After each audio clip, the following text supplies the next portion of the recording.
I've just finished the third phase of my workshop, which was organising my tools and mounting them for a system that works for me. If you're interested about how I did it, my thoughts and philosophy behind why I did it the way I've done it, then stick around and watch the rest of this video.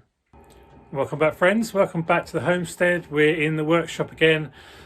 I've just finished the cabinets and now it's the next stage. The exciting bit for me is the organising bit. Now, I mean, building the cabinets was interesting and fun, but not as fun and exciting as actually organising all the tools. So we need to fill these spaces here. I need to work out what's going back here.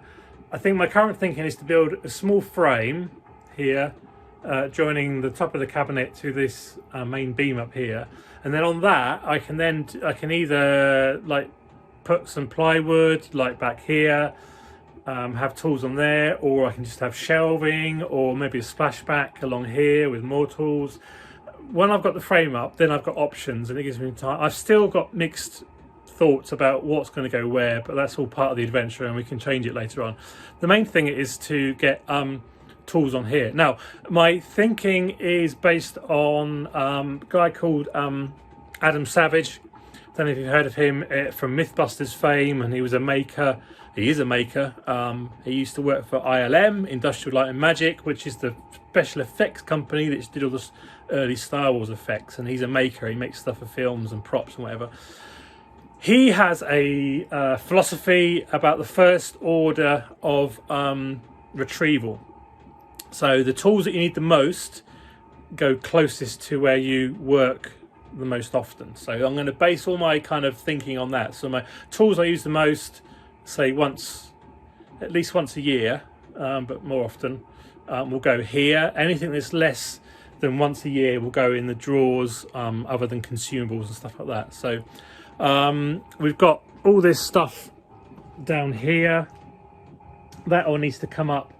That's got a lot of the tools in it which will eventually go up on here, but I think I'm going to rack those boxes up on this OSB here for now, and then use them for something else, consumables or whatever later on. I'm not quite worked out where I want my hardware, but anyway, let's get on and build that frame and then get those boxes up there, and then we've got a lot more stuff on the ground and we can see what we're doing a bit more.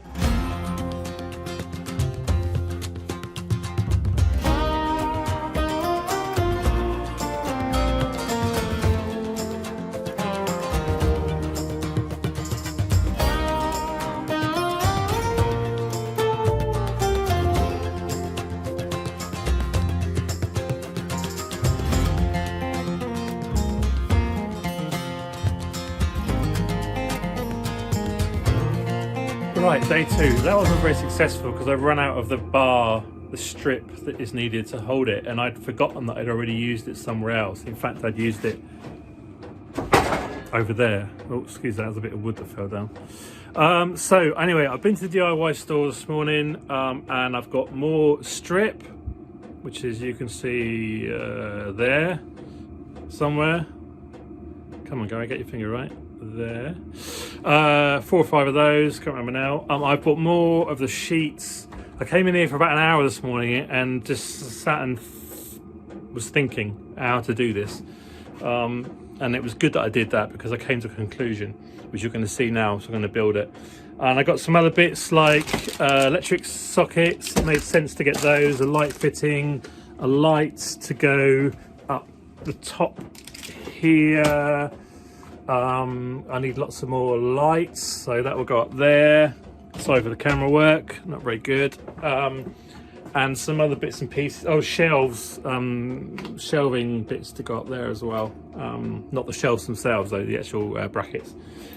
So now I think I'm in a position where I can just crack on now and kind of reveal how I think it's going to work through a time lapse. So I'll do that.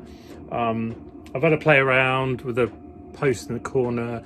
I've got a few problems because this is not straight, it's along, so the gap gets, the further you go along, the gap gets bigger, and it's a bit higher, so it's a bit of a challenge. I can't, every piece of wood, every one of these needs to be cut to precisely fit. I can't cut them all the same size. So anyway, onwards and upwards.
Okay, it's now about 6 months on from when I videoed that last bit, and we're all a bit older and wiser.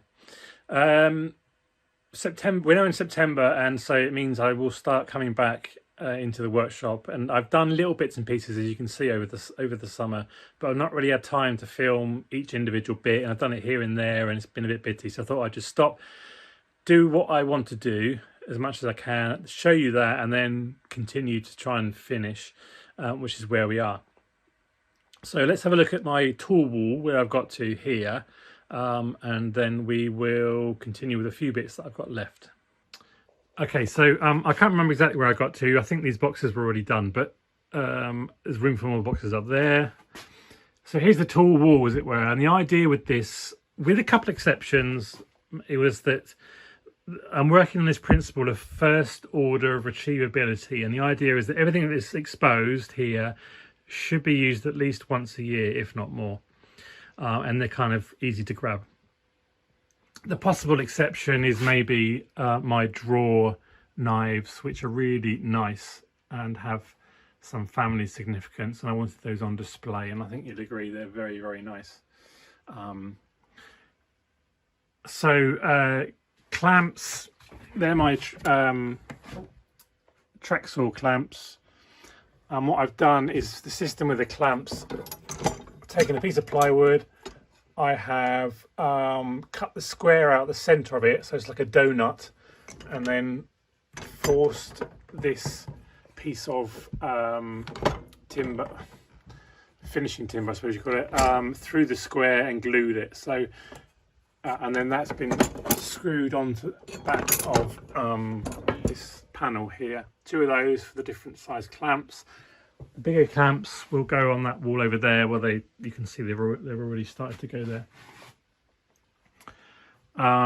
Most of these are with an old broom handle, which was broken, has been cut into little segments, and then with a single pin nail, well, glue and a single pin nail put through into the panel, and things rest on there nicely with these saws.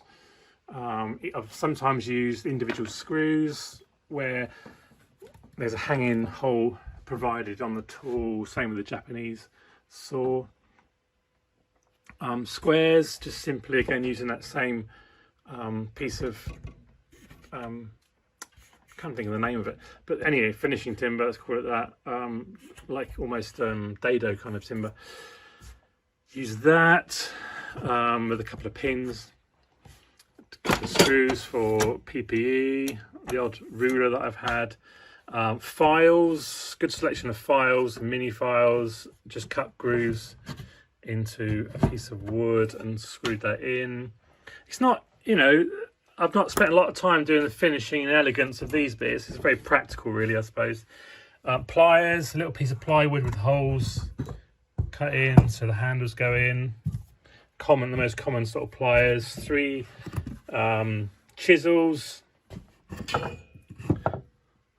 welding pliers, squares we've done, coping saw, Hammer rack. So 2 pieces of the same timber as this and this. It's actually framing, it's for a window framing timber that's been left lying about. A little piece of plywood for a gap, and then the hammers. God, that one's a bit tight. They come out like this. It's a bit of a noise because underneath. Not the greatest demonstration, but I mean, you know, when they're needed, they come out. It's easy to grab. Mallets, adjustable, a wrench, couple of these big plumbing pliers, screwdrivers there. I think that's pretty much it. Oh, spanners are hanging behind. Still use spanners occasionally for things, you know, sockets are normally used. But so what's left is they've got the squares. My plan here is to have stuff to do with my electronics. So some smaller tools, which have yet to be decided. Then what we need to do is, if you remember, the old setup was over here. Before any of this was installed, any of the benches or whatever, I had this set up here. So I want the tools now, the power tools, battery tools, moved from here over to that section there. There's a socket behind the box there you can just about see, and there's a box of stuff for another project. So I got the charging station there then with the Gita battery tools or whatever. That would make more sense to have that there, and then I'm pretty set up, I think. So let's do that, and then we'll video that and see where we are at the end.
Okay, you just see me do the bits here, and with the tape for the tape measure and pencils. One of the first things you're going to go for really is a tape measure and pencil, so they need to be, you know, right there. I think I'm done. There is still this space here, and that's for a bit of future proofing. And I said I might do some electronic stuff. I haven't worked that out yet. But I'm done really. I think that's enough for this video. If you've got any suggestions for improvements, please do leave them in the comments down below. I appreciate that. Anything that I could have done better or differently. Like I said, it is a work in progress, so there are likely to be changes and improvements as I go along. as I kind of work out that this doesn't quite work for me or something, so then I might change it. I'd like to do something with the screws. Whilst these kind of grab boxes work quite well, they fall apart after time and stuff like that, so I might come up with something a bit more sturdy, but it works as it is. Yeah. There we go. So thanks very much for persevering and making it to the end of this video. And obviously it's taken a long time to get out because it started back in winter. But there we are. So thanks for watching. Thanks for being a part of what we're doing. Do give us a thumbs up if you like anything in the video, and do just consider subscribing if you're not already subscribed, because that really helps. I just need to say bye-bye for now.